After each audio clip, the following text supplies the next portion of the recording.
and that was Larry 6. It was the second Larry game I ever played. It was easily the one I've played the most times.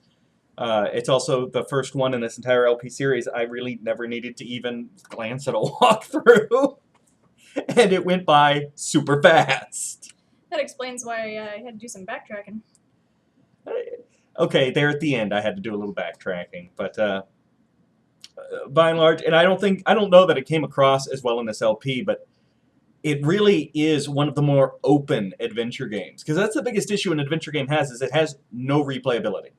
Once you know the solutions, they never change.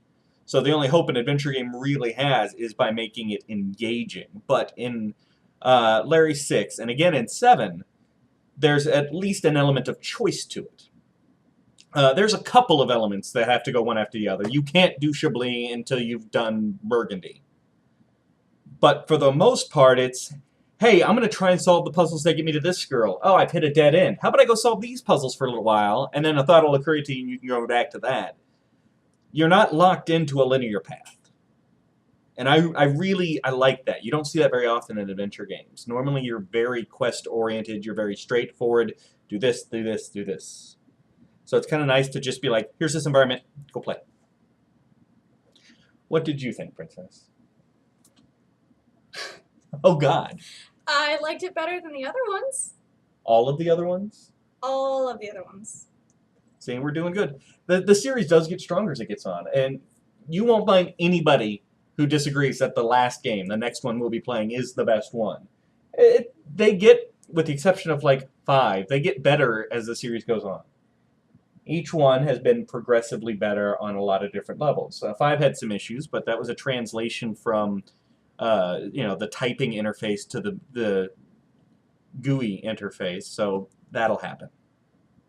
And I know what you said about how the men are all deformed and the women are all super beautiful, but that only seems to apply to Larry, because he's the only one that has a nose shaped like a penis, and is super short and weird looking, and all the other men are like really buff and handsome, so I don't know. Yeah, in that game, yeah. And it's not that the women are gorgeous necessarily, it's more that they're drawn more proportionally realistic.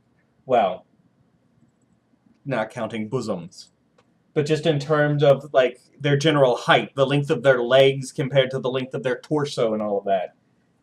And you'll really see it in the next one, because the next one goes full-on cartoony. Well, we all know that the only women worth having sex with are the ones with the big boobs. Well, clearly. Yeah. That's what we've learned from Larry. Every time. The next game is very different because it uses a brand new interface. It was near the end of Sierra's adventure game cycle. We're promised a sequel at the end of it, which never happened. We were even given a date when the sequel would be released, and it's been about 15 years. It's late. But they developed a brand new interface for this game that we're about to dive into, which I think is really great. And I wish I could have seen more games that use this interface. It's a combination of mouse and keyboard. As you move the mouse around the screen, the cursor changes, as you will see in a very Owlo manner, to let you know that this is an object you can interact with. And when you click on it, you get a list of the different things you can do with that particular object, which are unique for the different objects. And then, at the very bottom, there's an area where you can try typing stuff in. What if I want to try this with this object? And of course, it's a little hit and miss, because, you're trying to guess words that they thought of. But it does add a good deal of variety. And they also add it to the conversations. It's the first Larry game, not counting the remake of the original that we played, where you have branching conversations. You actually ask about specific topics. And again, you have the ability to type in a topic you'd like to ask about. There's a couple of them you can ask about Al Lowe. And they'll be like, yeah, I know him. It's a really neat interface, and it's a lot of fun. Like I said, I wish we had an opportunity to see it ever again. So, I'm trying to make sure if there's anything else before we dive into the last game. We dealt with the 6th one. It went by pretty quick because I knew what I was doing. Hopefully the 7th one will feel similarly swift. I should point out, because there was a bit of nudity in 6, and I went and dug for it for the princess, because the princess does like to see her some boobies. Yes. In the 7th game, they went a little nuts with the Easter eggs, and all of the women have an Easter egg. See, I'm gonna like this one. Which means a lot of black bars for me to go back and edit in. How painful for you. Getting the Easter eggs is tricky and weird and bizarre in a lot of cases, but I should be able to get them all. There's also a new feature called Where's Dildo, hidden throughout the game, or a lot of little dildos dressed up as Waldo. Oh, I can totally play that game. When you see one, be like, there it is, and I'll click on it. That's not what I'm gonna say. Okay, we'll find out what you're gonna say. Okay. It'll be a joy to us all. The seventh game also had a neat feature when it first came out. It had a wallpaper file in the installment directory, so you'd set that file as your wallpaper. It would actually change the wallpaper as you progress through the game.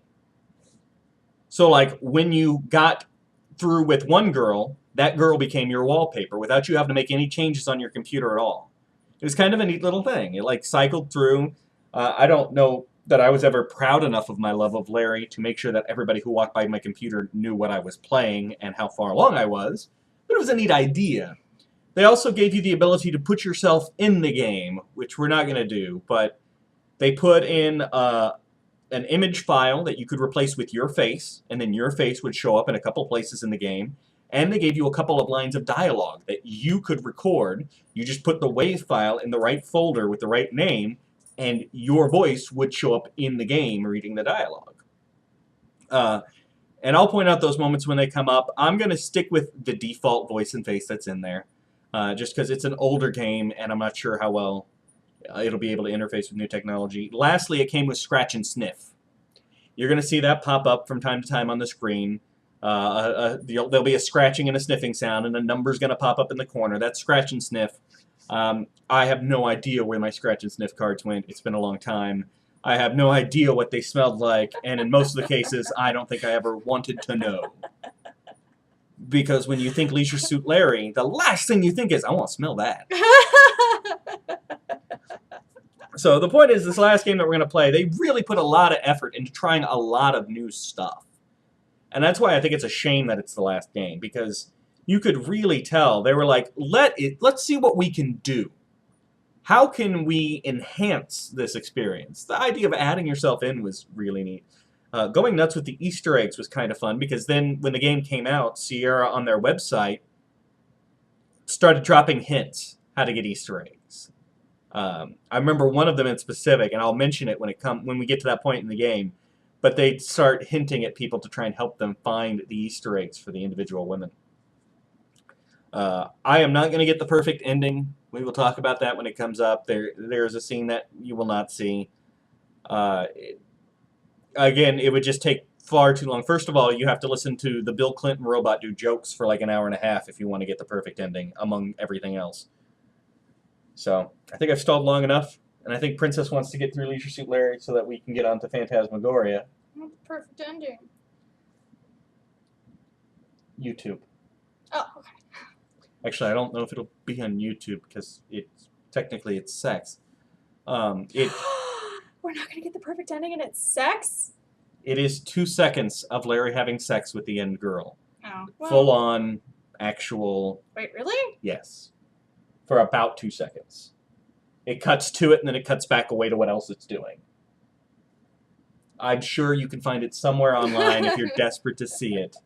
I'm not going to work that hard to get it. You have to get a perfect score, which is probably not going to happen. You have to find all the dildos, which is probably not going to happen. And you have to get all the Easter eggs, which we will do because I like making her happy with boobies, even if they're cartoon boobies.